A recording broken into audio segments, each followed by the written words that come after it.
Magandang umaga, Pilipinas. Narito ang latest kay Bagyong Verbena.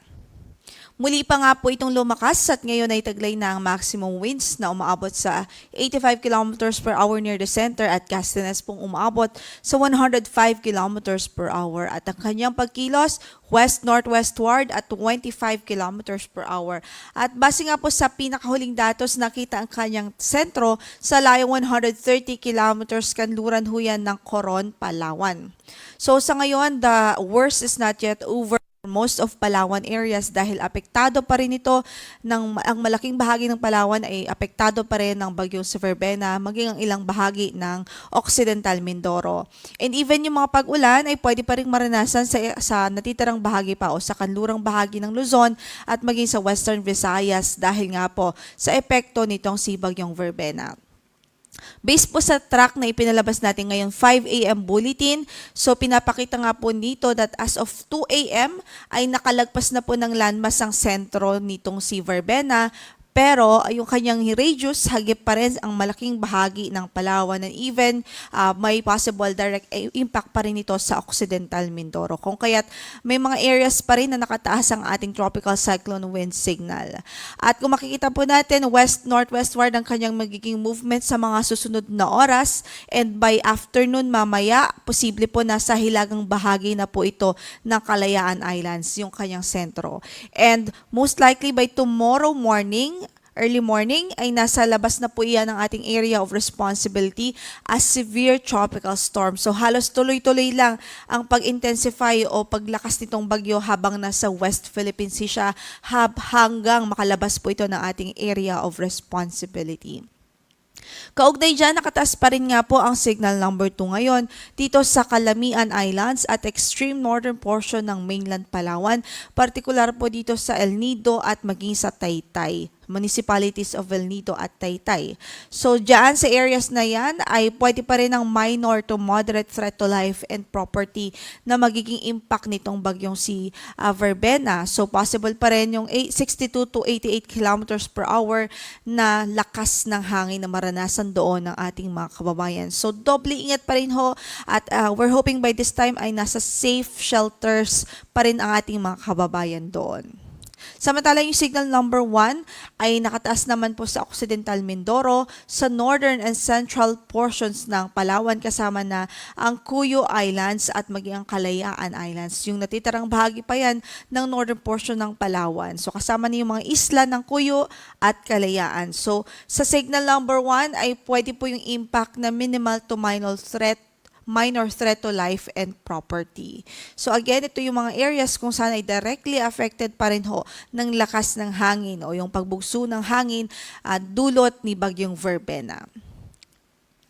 Samantala, ito naman po yung mga areas kung saan ay wala pong signal na nakataas ngayon pero pwede pa rin makaranas ng paminsang-minsang pagbugso ng hangin na dulot ni Bagyong Verbena. So for today, we will be expecting this for most parts of Luzon, sa Aklan, Antique, Capiz at maging sa Negros Occidental.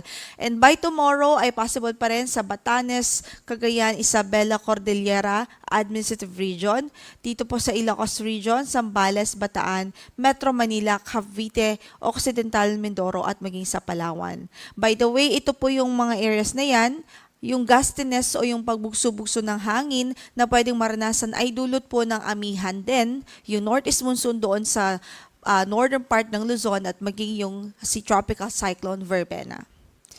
In effect pa rin po ang ating weather advisory for today. So 100 to 200 millimeters of rainfall pa rin ang pwede pong maranasan dito sa Cagayan, Apayao, maging sa Isabela. So numerous flooding are still likely, especially sa mga low-lying areas at sa mga ilang araw na pong inuulan. Even yung mga flash floods at landslides is possible also. Samantala dito naman sa Kalinga, Mountain Province, Ifugao, Nueva Vizcaya, Quirino, Aurora ay posible naman ng 50 to 100 millimeters of rainfall, epekto din po ng shear line. Samantala, 100 to 200 millimeters of rainfall din ang inaasahan pa rin natin sa araw na ito sa lalawigan ng Palawan, direktang epekto yan ni Verbena. At 50 to 100 millimeters naman dito po sa Quezon, Marinduque, maging sa Occidental at Oriental Mindoro.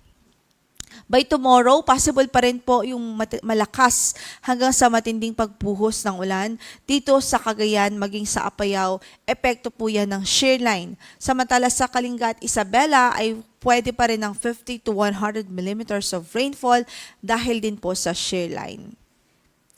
And by Friday, sa Cagayan Province naman ay pwede pa rin makaranas ng 100 to 200 millimeters of rainfall.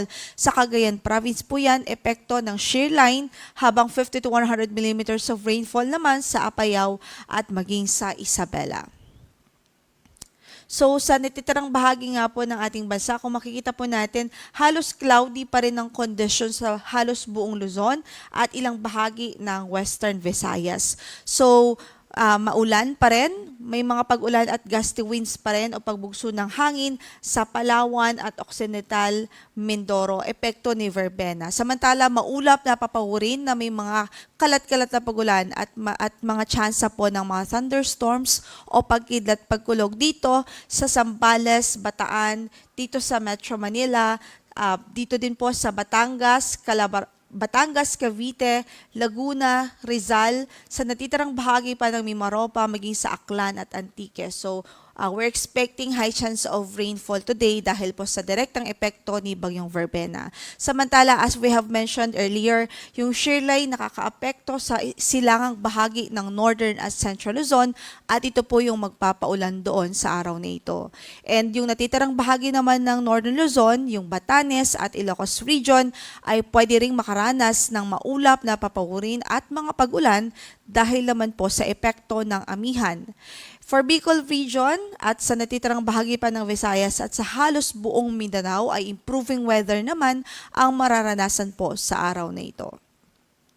Meron pa rin tayong gale warning na nakataas ngayon sa Batanes, Cagayan kasama ang Babuyan Islands, sa Ilocos Norte, Ilocos Sur, La Union, Pangasinan, maging sa Palawan. Yan nga po ay epekto ng northeast monsoon at ng Tropical Cyclone Verbena. So sa mga nabanggit nating lugar, hindi pa rin po advised na pumalaot, especially yung maliliit na sasakyang pandagat dahil magiging maalon pa rin hanggang sa napakaalon po ng kondisyon ng ating karagatan doon. So yan ang latest mula dito sa Pag-asa. Ang